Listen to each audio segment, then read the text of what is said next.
बिस्मिल्लाहिर्रहमानिर्रहीम। अस्सलामुअलैकुम। क्या हाल है आपका? अल्लाह ताला आपको हमेशा खुश रखे, मुस्कुराता रखे। आज मैं आपके लिए लेकर आई हूँ धनिया और पुदीना की रेसिपी चटनी, जो बना के रख सकते हैं। रमज़ान शरीफ में थोड़ा सा दही ले, उसमें 1 चम्मच या 2 चम्मच मिला के आप इस्तेमाल कर सकते हैं। ये 1 गट्ठी मैंने धनिया लिया और 1 गट्ठी पुदीना।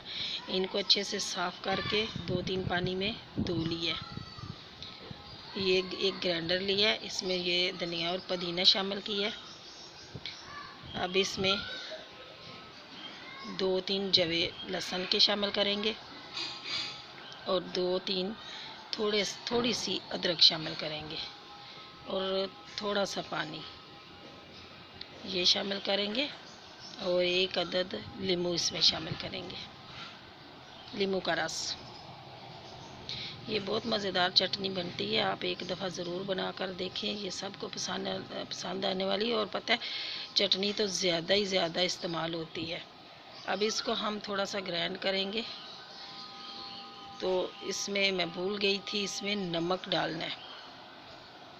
हस्बे ज़ायक़ा इसमें नमक जाएगा और 1 हरी मिर्च जाएगी और कुछ भी मसाले वगैरह नहीं जाएंगे। अब इसको अच्छे से ग्राइंड कर लेंगे। ये देखिए इस तरीके से ग्राइंड इसको कर लिए। अब इसको बोल लेते हैं और उसमें ये सारी डाल लेते हैं।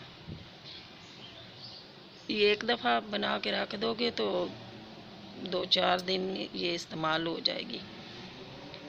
ये अगर आप दही में इस्तेमाल करते हैं तो भी ठीक है, अगर ऐसे ही हरी चटनी के तौर पे ये हरी चटनी बहुत मज़ेदार बन गई है। आप थोड़ा सा दही लें, उसमें 1 या 2 चम्मच ये चटनी मिला के और उसको भी हल कर लें और एक चटनी में 2-2 चटनियाँ आपकी बन गई। ये बहुत ही फ़ायदेमंद है। अल्लाह ताला आपको अपनी हिफ्ज़-ओ-मान में रखे। दुआ में याद रखना। अल्लाह हाफिज़।